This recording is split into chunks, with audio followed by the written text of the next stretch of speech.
متانات و سنجیدگی سے عزم کرتے ہیں کہ ہم بھارت کو ایک مقتدر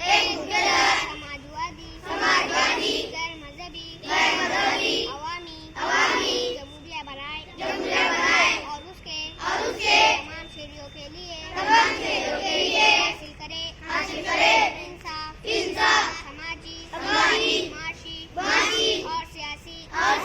آزادی خیال اظہار عقیدہ دین اور عبادت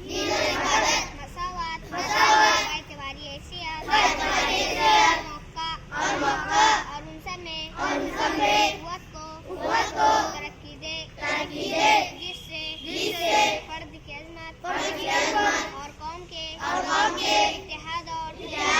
سالمیت کا